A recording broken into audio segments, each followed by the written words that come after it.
We start off with the Standard. Ruto's loan games. That's a big headline there. Cat and mouse as President William Ruto lashed out at broken global financial institutions in Beijing, saying the system is outdated and unfit for purpose. His Treasury CS was thousands of miles away in Washington, D.C., meeting World Bank officials to discuss Kenya's economic path. So wanajaribu both sides. Mudavadi ametumwa Washington na yeye ameenda China. Yes. Utajipata hapo utaambulia patupu. Unajua mtu anafaa focus.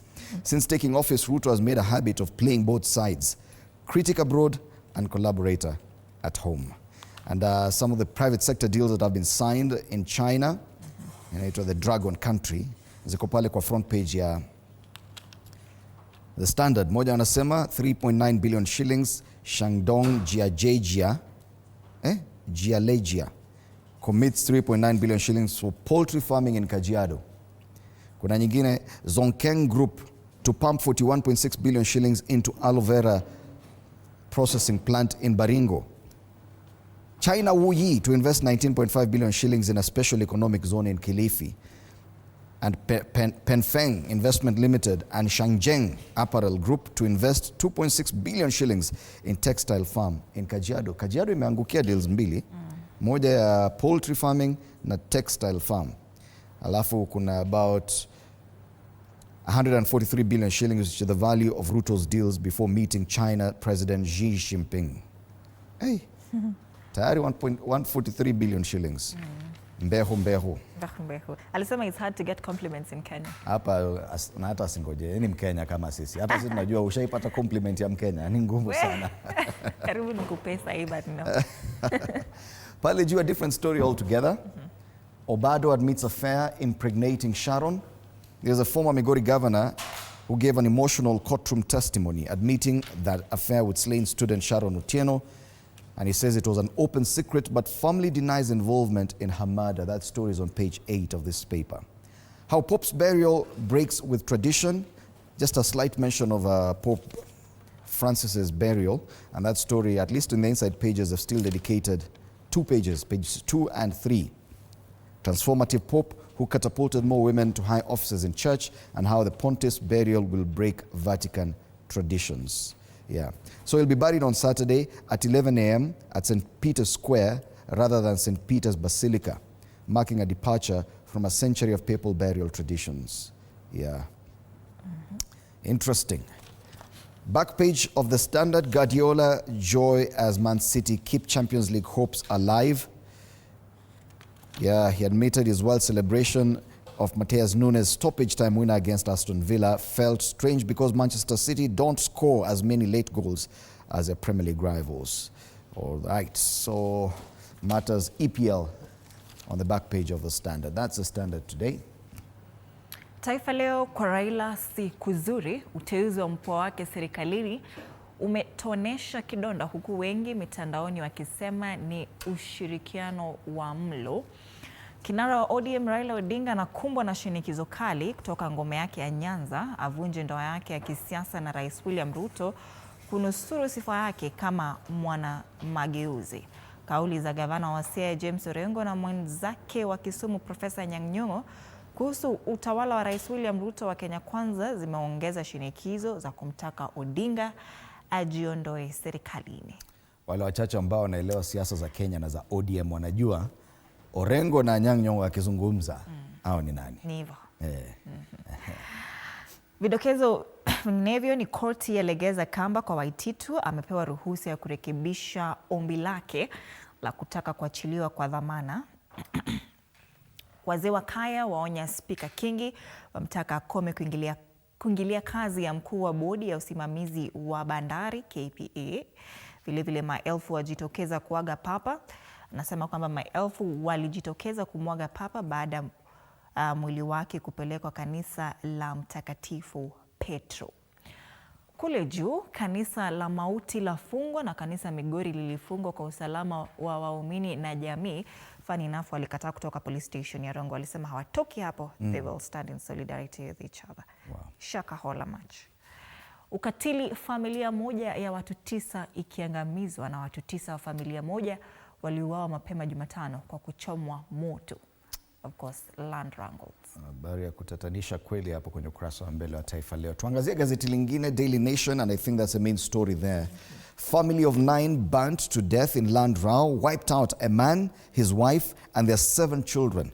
Went to bed on Tuesday night in a Siaya County village, hoping to wake up to a new day. But this was never to be.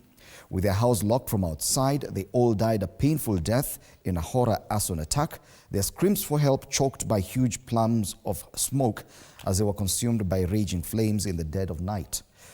Police suspect a dispute over land could be behind the heinous act. Okay, so why would you ban an entire family so that you can retain land, surely? Hata utakuwa na Amekosa yote, alikuwa anataka yote. Taka yote ukosa yote. A caretaker in neighboring Homestead said he was awoken by a pungent smell of petrol. So you have to kill 9 people so that you can get land? All right. Other quick highlights on the front page. Cracks in Ruto Raila marriage. Of course, that has also been mentioned on the front page of Taifa Leo. Pale juu, leading contenders for IEBC top job. The race for the next chairperson of the Electoral Commission has reportedly narrowed to 4 candidates. Those are Erastus Ethicon, Anne Amadi, Charles Nyachai, and Abdul Kadir Ramadan, as the selection panel works around the clock to meet the deadline, at least the return of discussions around the reconstitution of the IEBC. Yes, the Pope mentioned there on the front page, and they talk about why 12 coins will be placed in Pope's coffin before it is closed tomorrow. A thin red book written in 1998 and revised in 2024 is controlling the events of the Vatican after the death of Pope Francis on Monday, titled Orald Exequiarem Roman Pontificis, Right of Burial of Roman Pontiff. Its provisions were followed to the letter yesterday as Francis' body was carried to St. Peter's Basilica and placed for public viewing, an event called translation of the body. And there are more pictures there in the inside pages. Pages 2 and 3 of the Daily Nation still dedicated, just like the Standard, to news about the death of the Pope. All right. On the back page, Envoy's shock account of Israelis in Kenya cash for kidney transplants. And that story still continues. Medihill Hospital founder Mishra maintains innocence of accusations of organ trafficking. And that's the Daily Nation. People Daily, how Kenyans sold their organs for a motorcycle. That story on Medihill Hospital. Of course, as they say, MPs, are probing that hospital. Let's just hear about it kidogo. Gullible Kenyans were duped into trading their vital organs, including kidneys, for a paltry of 130,000 Kenyan shillings and a motorbike in a racket that was allegedly aided by top health ministry officials, according to a report. They're saying vulnerable individuals were targeted through deception, coercion, or promises of financial gain.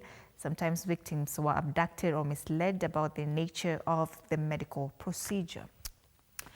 9 family members wiped out in land dispute. That story, is it Rongo? Yes. Yes. The home of Omar Opondo, who died with his wife and 7 children, they're named there after their house was set ablaze by unknown people at the break of dawn yesterday. That story is on page 4. The story is Rwanda DRC row escalates in Nairobi meeting.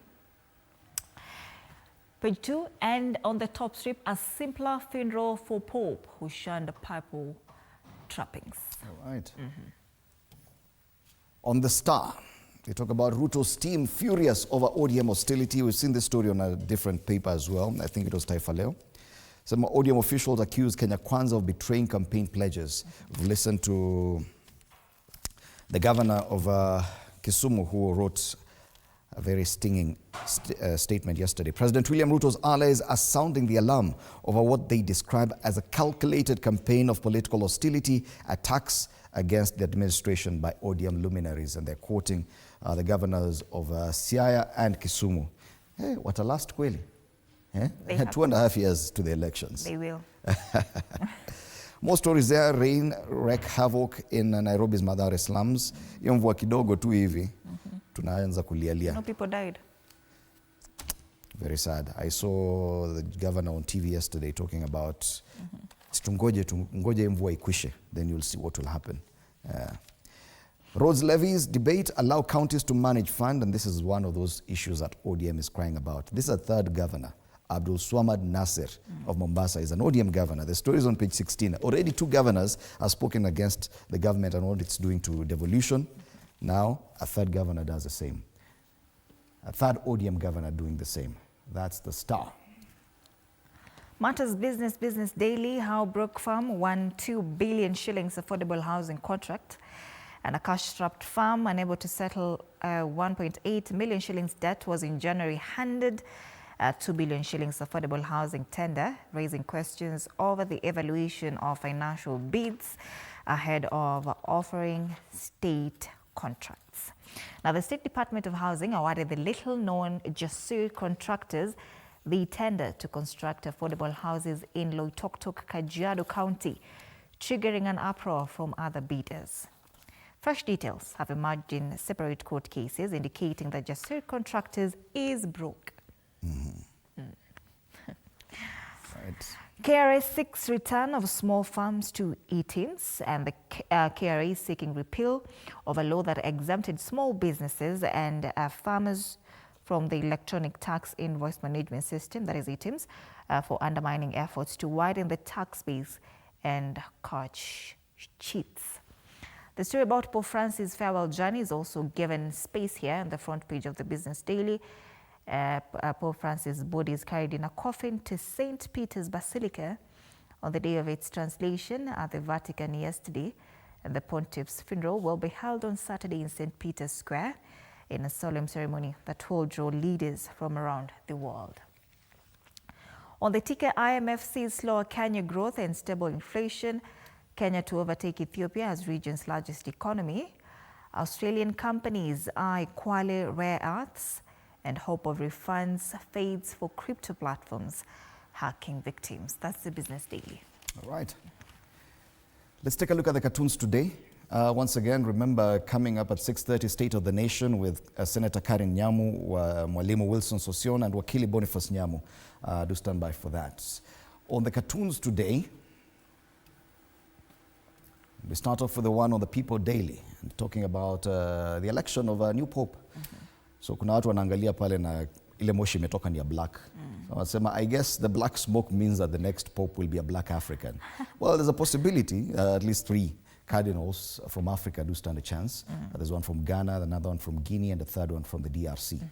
So yes, but it will still have to be the white smoke, even if it's a black pope. On the Star. Pilots. Now school fees flee away. In maswala ya aviator. You've seen the kind of debates even online about what's happening.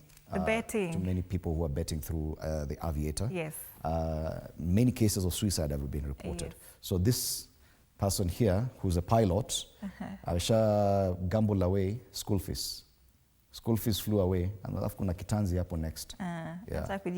Atajitia kitanzi sababu pesa zote za school fees. Schools are opening next week, by the way. Kama umebet pesa, umegamble away pesa ya school fees, ujue kuna shida. And that's happening a lot to a lot of people who are gambling away their rent, school fees money, a lot of things. Chama. Yes. You know, there's a story, kuna some lady amefungwa for 3 years for, alitumia 200,000 ya chama for aviator. Sad state of affairs there. That's a cartoon on the Standard, and we have to commend them for bringing that into light. Daily Nation